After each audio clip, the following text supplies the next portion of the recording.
On Monday morning, March 27, 1972, the vault door at the United California Bank in Laguna Niguel looked exactly how it was supposed to look. Heavy, locked, untouched. From the outside, there was no sign of panic, no shattered glass, no armed men, no dramatic escape. Just a quiet suburban bank opening after the Easter weekend. Then the staff tried to get inside. The vault door resisted. Something was wrong from the inside. When it finally opened, the room no longer looked like a vault. It looked like an industrial accident. Concrete dust hung in the air. Burnt steel marked the ceiling. Documents, boxes, jewelry cases, and private papers were scattered across the floor. Hundreds of safe deposit boxes had been forced open. And above them all was the answer to the first impossible question. The burglars had not come through the door. They had come through the roof. This was not just a robbery. It was engineering.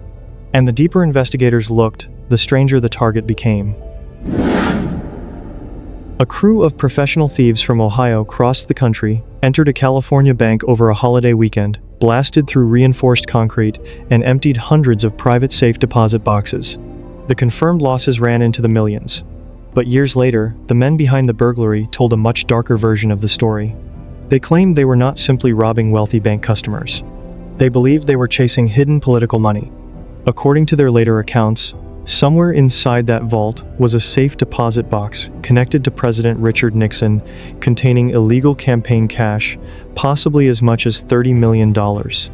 That part has never been proven. No court record confirms Nixon's money was inside that bank. No official document proves the $30 million existed there.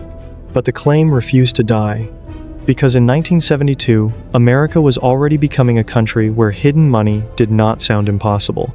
It sounded familiar. Laguna Niguel was not the kind of place that looked like it belonged in a criminal underworld. It was quiet, wealthy, and controlled. A Southern California community shaped by private money, clean streets, and the belief that certain things could be kept safely out of sight. The United California Bank branch sat inside that world. To most people, it was just another bank, but inside its vault were hundreds of safe deposit boxes, each one holding something private. Cash that never touched an account. Jewelry passed down through families. Bonds, securities, rare coins, documents, things people wanted protected but not necessarily seen. That secrecy made the vault valuable. It also made it vulnerable. It was Easter weekend. The bank would be closed longer than usual. Fewer people would be watching. The rhythm of the building would slow down. And 15 kilometers south, in San Clemente, stood Richard Nixon's Western White House. That distance did not prove anything. But later, it would give the whole case a shadow. The men who came to Laguna Niguel were not amateurs. They were not desperate men looking for a quick score. They were specialists. At the center was Emil Dinsio, a career bank burglar from Youngstown, Ohio. He understood that a vault was not just a locked room, it was a system. Walls, alarms, steel, concrete, wiring, timing, habit. Every part could be studied. Every weakness could be used. Around him was a crew built less like a gang and more like a machine.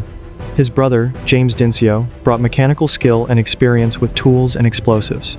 Harry and Ronald Barber, his nephews, helped with the physical operation. Charles Mulligan, his brother-in-law, was part of the support structure. Phil Christopher, from Cleveland, understood alarms. Charles Brockle became one of the men inside the job, and later, one of the men who helped explain it. They came from Ohio to California with a simple advantage. They knew how banks failed. Not in theory, in practice. They understood that the strongest part of a building is usually the part everyone is watching. So they looked somewhere else. Not at the vault door, not at the tellers, not at the front entrance. They looked up. This is where the confirmed case begins to separate from the legend. According to later accounts from Emil Dinsio and other men connected to the burglary, the crew did not choose the bank at random. They claimed they were given a tip. The story changes depending on who tells it, but the center of it stays the same. Somewhere inside the United California Bank vault, there was allegedly a safe deposit box containing illegal money connected to Richard Nixon. Some versions tied the money to campaign funds. Others connected it to Jimmy Hoffa, the Teamsters, or cash moving through the darker side of American politics. The number repeated most often was $30 million. But the evidence does not carry that claim as fact. No public court record proves Nixon had a box inside that vault. No bank document confirms a presidential slush fund. And when the crew finally entered the vault, they did not open one box with surgical precision. They opened hundreds. That matters, because it suggests either the tip was vague, the target was uncertain, or the Nixon story grew larger after the crime than it had been before it. Still, the crew crossed the country for that bank. And whatever they believed was inside, they believed it was worth cutting through concrete to reach. They did not attack the vault door. That was the obvious point of resistance. It was thick, heavy, built to be watched, built to make people believe the vault had only one real entrance. So the crew ignored it. Over the Easter weekend, after the bank had closed, they moved toward the part of the building most people never think about: the roof. From there, the bank looked different. Not like a place protected by counters, doors, and public space, but like a structure made of layers, electrical lines, alarm housings, concrete, steel, empty space. The first problem was sound. A vault can be strong, but a burglary only survives if nobody hears it happening. According to later accounts, the crew silenced the building's outside alarm horn using expanding surfboard repair foam. Not a computer, not a code, not some advanced device. Foam. A simple material pushed into a system that depended on movement and noise. Then came power. The crew tapped into rooftop electrical access, reportedly using lines connected to the air conditioning system. They needed enough current to run industrial tools for hours, without depending on anything inside the bank that might expose them. Then they started cutting into the building itself. The vault was protected by reinforced concrete. You do not break through that by luck. They drilled 16 holes into the concrete ceiling above the vault. 16 controlled points of weakness, each one placed with intention. Then the holes were packed with dynamite. But even the explosion had to be managed. A blast too loud could bring police. A shock too uncontrolled could ruin the opening. So they covered the area with dirt-filled burlap sacks, using weight and mass to muffle the force. When the charges went off, the concrete gave way. But concrete was only the first layer. Underneath it was steel, rebar, the skeleton of the vault. For that, they used oxyacetylene torches, cutting through the metal rods until the roof was no longer a ceiling. It was an entrance. And when the opening was wide enough, the crew dropped down into the vault from above. Inside the vault, the job changed. The hard part was no longer getting in. It was deciding what to take. Around them were rows of safe deposit boxes, private metal containers holding private lives. Cash, jewelry, stocks, bonds, rare coins, documents, things people stored there because they believed the bank could protect them better than a house, an office, or a drawer. But safe deposit boxes create a strange problem after a robbery. The bank does not always know what was inside.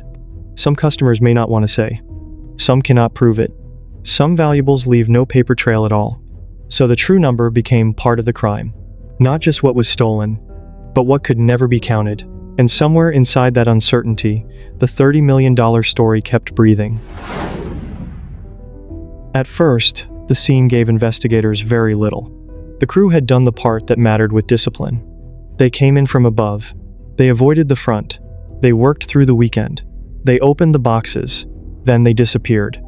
No dramatic chase followed them out of Laguna Niguel. No officer caught them loading bags into a car. No witness stepped forward with the full story. A few months later, a similar bank burglary happened in Warren, Ohio. Different state, same language.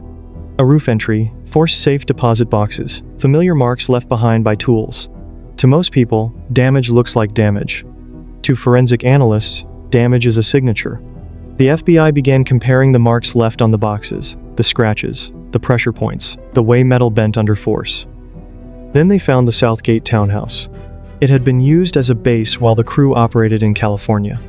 The burglars had tried to clean it. That part made sense. Wipe surfaces, remove traces, leave nothing behind. But cleaning a crime scene is not the same as cleaning a kitchen. In the dishwasher, investigators found what the crew had missed. Unwashed dishes, plates, utensils, ordinary objects from an ordinary room. And on them were fingerprints. Not on the vault. Not on the tools. Not at the bank. In the kitchen, the prints helped identify Emil Dinsio and others connected to the crew. That was the reversal. The arrests came later. So did the trials. The major players were indicted and convicted in federal court. Some cooperated. Charles Bruckle became one of the men who helped explain the inside of the operation. Earl Dawson also became part of the legal aftermath. The government recovered some of what had been taken: cash, rare coins, pieces of the physical trail, but not everything. Much of the money, jewelry, and untraceable property disappeared into the same darkness that had protected it before the robbery. Some of it may have been spent, some hidden, some melted down, some never reported in the first place. The official case ended with convictions. But the larger story did not end cleanly, because the Nixon claim remained exactly where the evidence left it: unproven. There is no public court record proving that Richard Nixon had $30 million inside that vault. No confirmed bank document. No verified White House trail. No clean proof that the president was secretly the real victim. But the allegation survived because of where and when the crime happened. Laguna Niguel was close to Nixon's California world. The year was 1972. Hidden campaign money was not fantasy anymore. It was becoming part of America's political reality. So the United California bank burglary became two stories at once. One was proven in court. A crew from Ohio crossed the country, broke through a vault roof, stole millions, and got caught because of a pattern and a dishwasher. The other story lived outside court. A rumor about stolen money, stolen again. That is what makes the case hard to bury. The burglars were caught. The vault was repaired. The files were closed. But one question never fully disappeared. Were they robbing ordinary wealth? Or chasing a secret powerful people could never admit was there? Subscribe to Silent Archive TV so you don't miss the next case we uncover.